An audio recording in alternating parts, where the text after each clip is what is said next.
When making the decision to purchase an electric vehicle, generally the first area of reluctance has to do with the range offered by the EV in question, which will really vary based on the manufacturer and individual models or trim. For example, this 2024 Tesla Model 3 has a claimed range of 272 miles, equivalent to 438 kilometers for anyone outside of the US. And interestingly, Tesla doesn't actually offer this model anymore in North America after the introduction of 100% tariffs on Chinese EVs. The base model is now the long-range rear-wheel drive model with a claimed range of 363 miles or 584 kilometers, which is a huge difference, and I kind of wish I would have waited a couple of months for this update, but it is what it is. Now, the reason why you're watching this video though is because you want to know if the claimed range offered by Tesla is actually factual in everyday driving. So that's what we'll be putting to the test in today's video. But first, we need to understand what the EPA estimated range even is in the first place. And if you enjoyed today's video, please take a second to leave it a like, subscribe to the channel, and make sure to check out my Amazon storefront to support my work through a small affiliate commission on any of your Amazon purchases. Alright, so when you're buying an electric vehicle, you'll see the claimed estimated range on manufacturers' websites for each of their models. For example, here's the estimated range for a Tesla Model 3 at 363 miles, and then here's the estimated range for a 2021 Porsche Taycan 4S with an EPA range of 199 miles. Now, you're probably wondering what EPA range means though, and quite simply, EPA is short for Environmental Protection Agency based in the United States, who is in charge of providing efficiency ratings for all types of vehicles on the road, including gasoline, hybrid, plug-in hybrid, and yes, electric models. So this means that any electric car approved for sale in the US will have an EPA estimated range, making it a lot easier for you to compare different vehicles when making a purchasing decision. Now, what's interesting about the EPA range certification though is that when researching electric cars online, particularly on non-US sites, you might observe that EPA range estimates for the same models are generally a bit lower than those in other markets. And this is because the EPA's testing tends to provide a more realistic reflection of electric vehicle range in everyday driving compared to the more ideal figures often quoted in Europe and elsewhere. So how does the EPA test for EV range? Well, this is accomplished through a series of different tests and variables. For electric vehicle testing, the EPA uses both city and highway cycles similar to those for gasoline cars, and these cycles simulate conditions like stop and go traffic for city driving and then higher speed cruising for highway driving. So instead of testing in real world conditions with many uncontrollable factors, the EPA uses a dyno, which is a stationary device that has rollers to allow a car to be driven, so to say, in place, recording various data like horsepower, fuel efficiency, and electric range. Now, it's important to understand that the EPA tests electric cars for a range by fully charging the battery after an overnight park, then alternating between city and highway cycles until the battery depletes fully. And from there, the car is then recharged and the energy consumption is calculated by dividing the kilowatt hours needed to recharge by the miles driven. And to provide a more realistic range estimate, the EPA then reduces its initial calculation by a whopping 30%, with the idea of this offering a buffer for varying driving conditions. So for instance, while a Tesla Model Y may have achieved 451 miles during testing, its official EPA rated range might be lower at 316 miles. And like mile per gallon ratings for gasoline cars, these EPA range estimates are meant as a guideline only, as actual range can vary greatly with factors like driving style, weather, and just real world road conditions. All right, so I know that was quite a bit of drier theory, but at least now you're up to speed with how the estimated range is calculated for EVs. And from here, I wanted to conduct a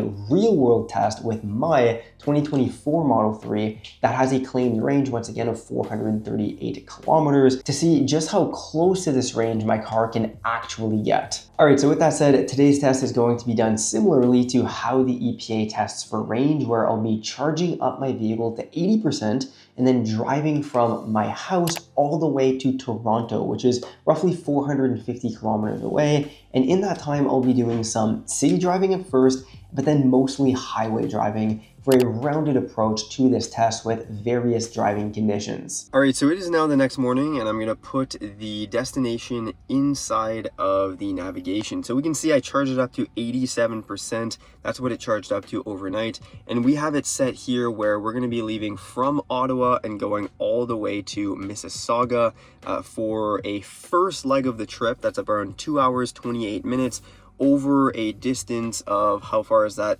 200 kilometers. It says it's going to take 2 hours 28 minutes to get there, and we should be at 19% charge once we get to this sort of middle way mark. Now clicking on this, we can see it is a 250 kilowatt max charger, which is great, and there are 8 stalls. Now from here as well though, let's take a look at the energy tab, where we can see this is where we're going to be tracking the energy consumption over the course of the trip.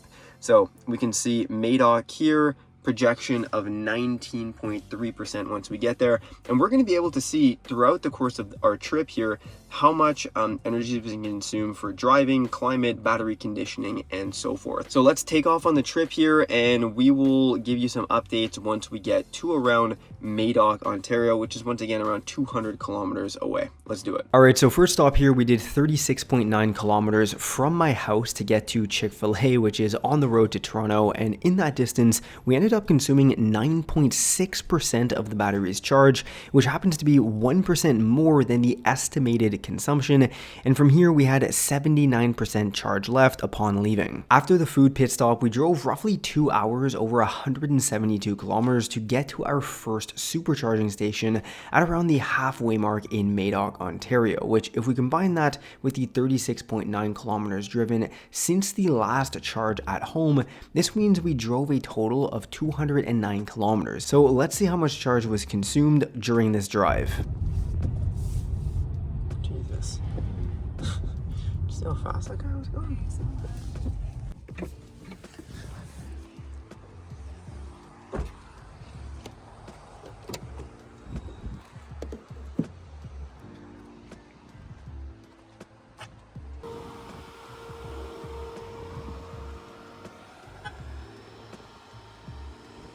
The car was charging at just under 160 kilowatts of the maximum 175 for my standard range Model 3, which equates to over 1100 kilometers of charge per hour. And this is mainly due to the car being below 30% charge and the fact that I was preconditioning the car for over an hour on my way there. And what's also interesting is that it'll tell you the time remaining to have enough charge to continue the trip based on your next stop, which is great for road trips. Now, during the 209 kilometer leg of the trip, the vehicle used 12.8% more battery than it had estimated at the beginning of the drive. So just to put this into perspective, over 209 kilometers, it used up 61.3% of the battery. And if we calculate that relative to kilometers and claimed kilometers by EPA testing, that would mean that 61.3% of the battery should be 269 kilometers, whereas it was only 209 kilometers. So definitely a good amount of loss. And for the record, this charge cost 19 Canadian dollars, so around $9.20 per 100 kilometers driven. Now for the next part of the trip here, we're continuing on in the outskirts of Toronto and moving into the city. So most of this was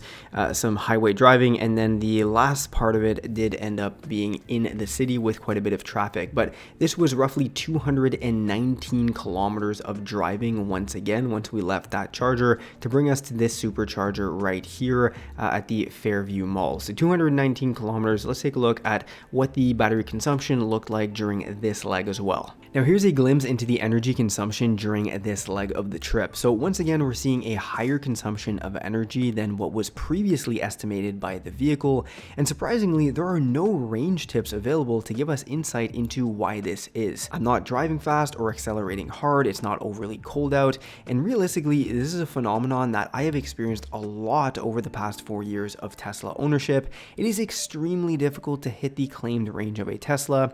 You need to be operating under seemingly perfect conditions. Now here we are 192 kilometers later at the following supercharger, which is exactly what the car is also showing us. And once again, it says that we used up 56.5% of the charge, which is 11.9% more than the estimated vehicle consumption. So let's talk about these results back in the office. All right, so as expected, my Tesla did not perform up to the EPA claimed range on this road trip, which is a problem that I and many Tesla owners have faced over the years, and that I was really shocked by when first buying a Tesla 4 years ago, but that I've learned to really just live with since then. Now, considering I've never even come close to the EPA range for either of my two Model 3s though over the years, well, I'm not entirely sure how the EPA range testing could be considered conservative, supposedly knocking off 30% of the measured range, considering I never get the range delivered in distance relative to the kilowatt hours consumed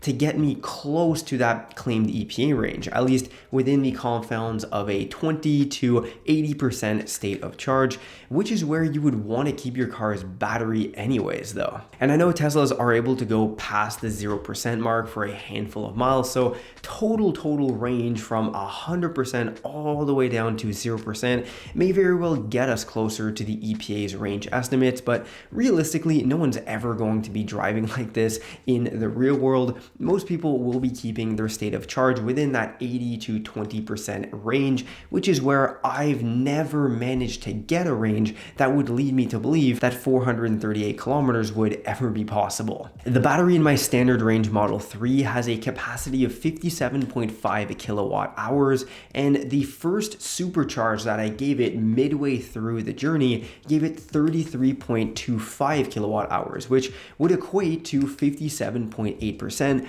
of its total capacity back. But here's the thing, provided we had only driven 209 kilometers, this would mean that at this rate, the car would only have roughly 362 kilometers of total range, which is far off from that claimed EPA range of 438 kilometers. And considering that this was during the fall where outside temperatures were around 12 degrees Celsius, which is far off from the severe cold snaps that we get in these Canadian winters down to the negative 30s, well, this doesn't bode well for Tesla's range estimates, and I can attest to that. That being said, the charge from 28% to 83% cost $19.28 in Canadian currency, which, considering we drove that 209 kilometers, ends up being around $9.20 per 100 kilometers driven, which really isn't too bad, and at-home driving is a fraction of this cost at only 7 cents per kilowatt hours to charge